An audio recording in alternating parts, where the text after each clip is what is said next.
Bismillahirrahmanirrahim. Assalamu alaykum, hürmetli qarindoshlar. 12 noyabr Cumhuriyet günümüz hemmemiz üçün qutlug bo'lg'ay. Vatanni qo'g'dashni imoniy va vijdoniy burch deb tonigan, hayotini xalqining hur ozodligi uchun atab kurash qilish orqali ikki jumhuriyatni qurib chiqib, tariximizni nurlantirgan suyumli ajdodlarimizni samimiy duolarim bilan yod etaman. Cenab-ı Allah Teala'dan ularga rahmet, mağfiret ve yuqori mertebe tilash bilan birga, ularning irodasiga varislik qiladigan jangovar azimatlarning ko'plab chiqarib berishini tilayman. Jannatning yo'li vatandan o'tadi. İslam dinimizde vatanni qo'g'dash eng oldingi farzlarning biri. Chunki mustaqil vatan bo'lgandila qolgan farzlarni o'rindig'il bo'ladi. İslam kanunshunoslik prinsipida ma la yatimmul vacibu illa bihi fehuve vacibun. Yani farzni o'rindash uchun kerak bo'lgan narsa farzdir deydigan qoida bor. Barliq islom olimlari buningda birlikka kelgan. Bu xuddi namoz o'qish uchun tahorat elishning shart qilinganiga o'xshash. Qur'on Karimda jihadga buyurgan tunji oyat vatan sababli nozil bo'lgan. أذن للذين يقاتلون بأنهم ظلموا وإنهم على نصرهم لقدير الذين أخرجوا من ديارهم بغير حق إلا أن يقولوا ربنا الله.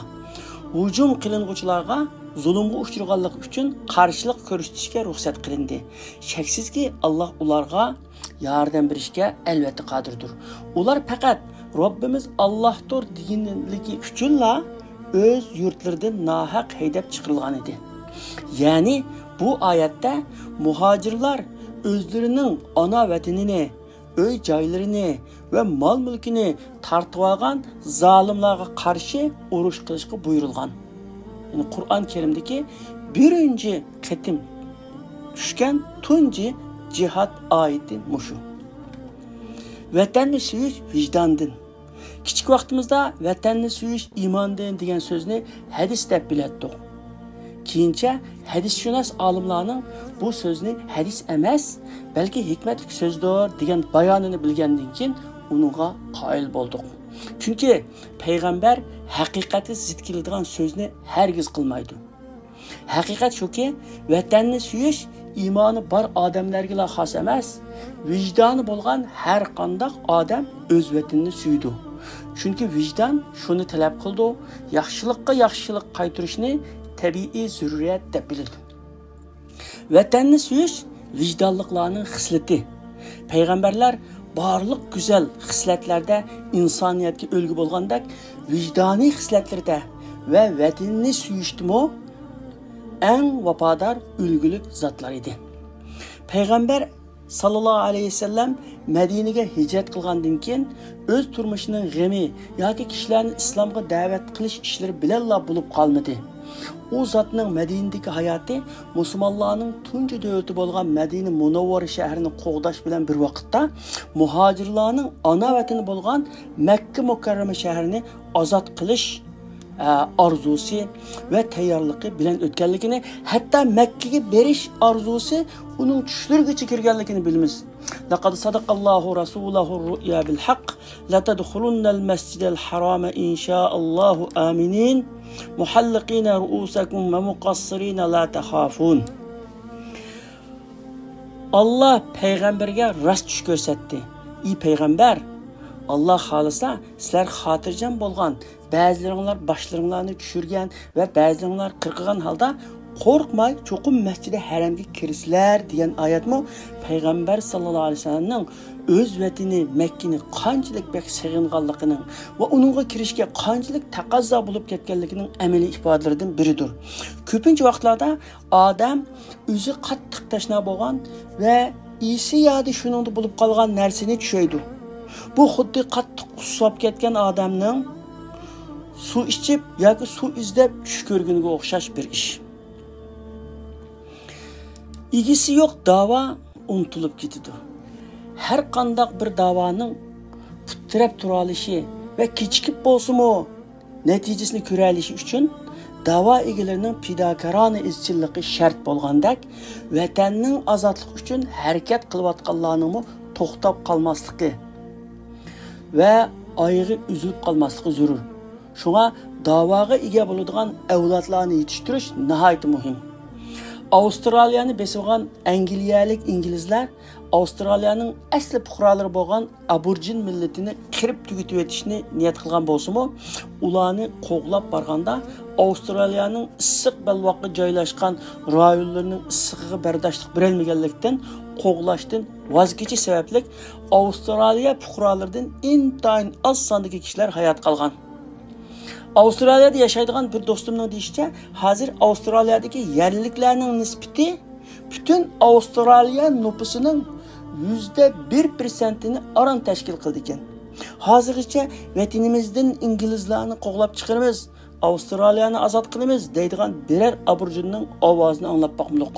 Chunki ular tugashdi. Ularning tugashi bilan ulardagi ruh va irodami tugashdi. Hech qanday davlat yoki millat aborjinlarga ish og'irtib, ularning davlatini elib berish kerak deb boqmadi. Andalus hozirgi İspaniya o'z vaqtida islom davlatining poytaxti edi. Milodiya 710-yildan 1492 yilgacha islom hokimiyati yurgizilgan, shonliq madaniyatlar yaratilgan, ilm-fan taraqqiy qilgan islom markazi edi.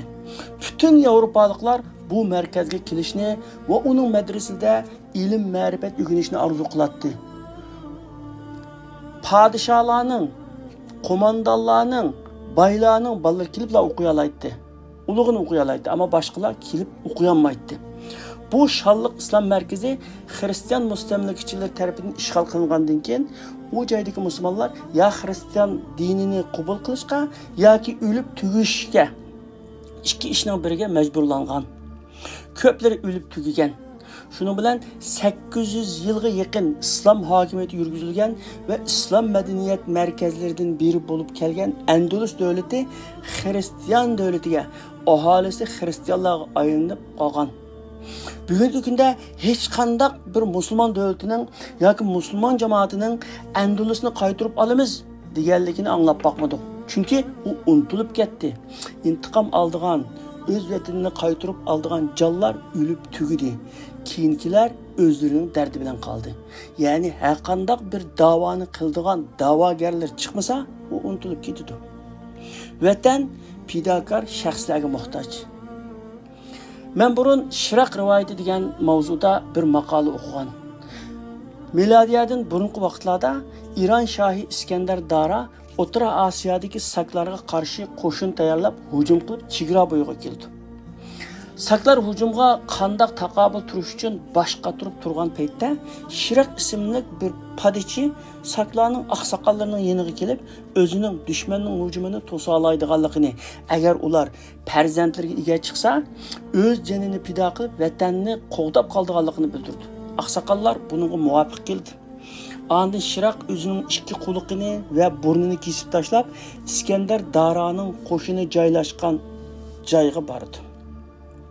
Ve öz qavmi bo'lgan saklardan intiqom olishga yordam qilishini so'raydi. İskandar Daraning harbiy qo'mondoni Ranus uning gapiga ishonadi.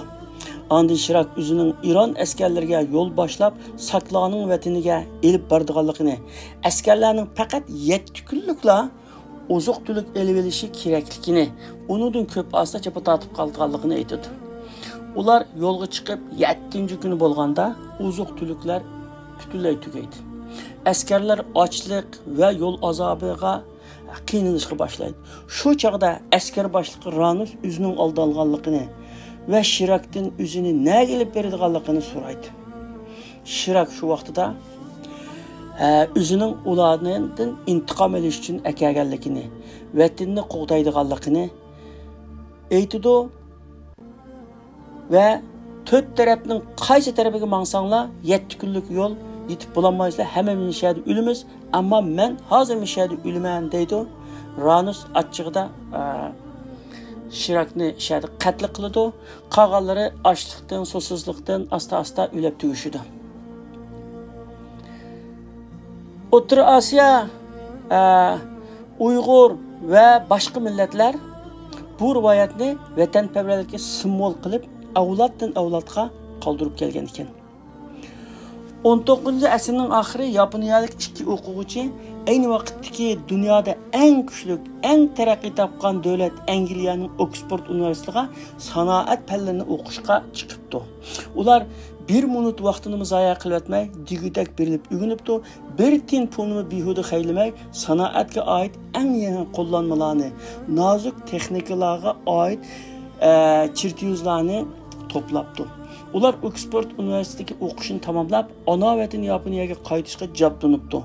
O'ylamagan yerdan Angliya tamojnisi ularning to'plagan material chertyuzlarini chegaradan elib o'tishga ruxsat qilmabdi. Ularning o'z vatani uchun to'liq zarur bo'lgan bu materiallarni tashlab qaytgisi kelmadi. İkisi bir maqsadga kelib, mardonalik bilan chek tashlash usulini qo'llanib, biri o'lib, biri o'lim yo'lini tanlabdi, yana biri o'lguchining qo'rsoq bo'shligini pak-pakiza adalab ichiga eng zarur materiallarni qashlab minibdi. Ondan munosabatli o'rinlarga operatsiyada o'lib ketganda jasadini vatanga olib ota-onasiga topshirmasa bo'lmaydi deb ruxsatni oladi. Shuni bilan paraxodga silib jasadni Yaponiyaga elib ketdi. Alloh taolo haqiqiy mu'minlarga yordam qildi. Qur'on Karimning Niso surasi 141-oyatida "Valay yaj'alullohu lil-kafirina 'alal-mu'minina sabila." Alloh kofirlarga, mu'minlarga qarshi yo'l bermaydi degan oyat bor. Allama Muhammad Mutvalli Sha'ravi Amerikaning San Fransisko shahriga borganda, sharqshunoslardan biri uningdan "Sizlarning Qur'oninglar haqmi?" deb so'raydi. Sha'ravi "Ha, albatta haq" deb javob berganda, heliqi sharqshunos undaqda Qur'oninglarda Alloh kofirlarga, mu'minlarga qarshi yo'l bermaydi degan turuqliq. Alloh nima uchun kofirlarga, sizlarga qarshi yo'l berdi deydi. Ya'ni kofirlarningki sizlarning ustinglarda hukmronlik qilishga qanday Alloh yo'l qo'ydi deydi. Sha'ravi unga darhol javob berib, chunki biz musulmon, texi mu'min emas deb javob berdi. Alloh taolaning yordamiga erishish uchun yordamga salohiyatli bo'lish kerak. Masalan, bir yerdan yordam oldigan odam, shu yordam beradigan o'rinning shartlariga to'shishi kerak qo'mdi. Shu yordamga salohiyatli bo'lish kerak. Bir millatning Alloh taolaning yordamiga salohiyatli bo'lishi uchun o'zining ahvolini o'zgartirish shart. Bir millatning o'zgarishi uchun eng oz deganda bir avlod olmishi kerak. İslam terbiye mutaxassislari Alloh taolaning Isroil avlodini Sina cho'lida 40 yil adashtirayotganligi va 40 yildan keyin Yusha alayhissalomning yetakchiligida ularni Baytul Muqaddasga kirishga muvaffaq qilganligini dalil qilib bu yakunni chiqargan. Ya'ni bir avlod eng oz deganda bir avlod olmishi kerak bir millatning o'zgarishi uchun deydi. Yordamga salohiyatlik avlod yetishtirish yo'llari.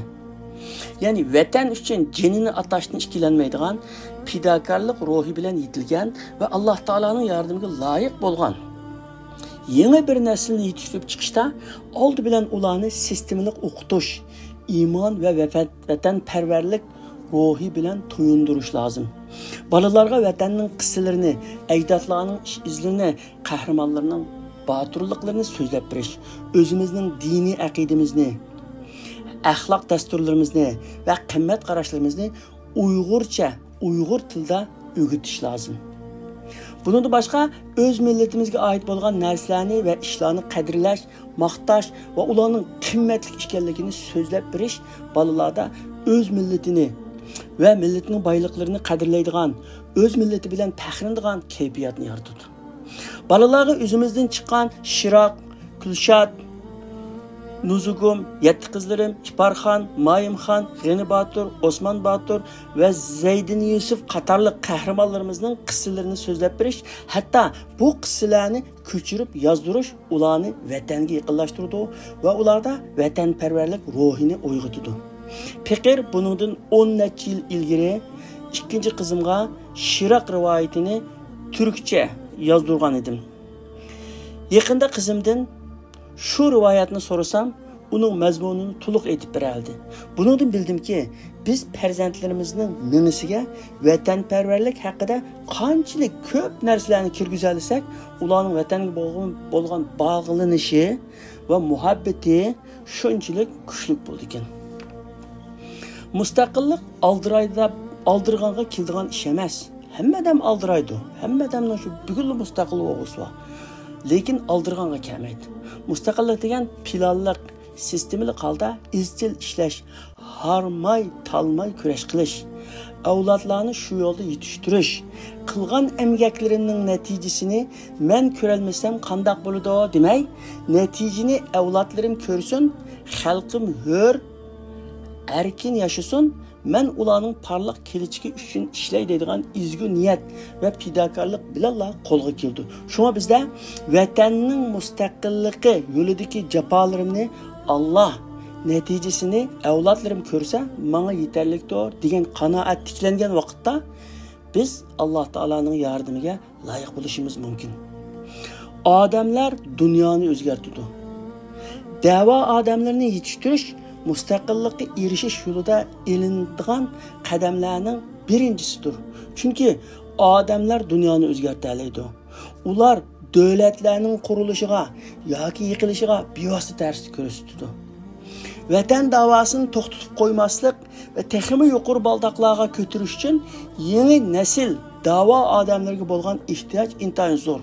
Shunga hozirgi vaqtda har bir Uyg'urning qo'lidan keladigan oddiy ammo natijasi katta bo'lgan birdan-bir xizmat Allohga bog'langan, o'z vatanini suydigan va uning g'amini yeydigan fidokor, vafodor farzand yetishtirishdir.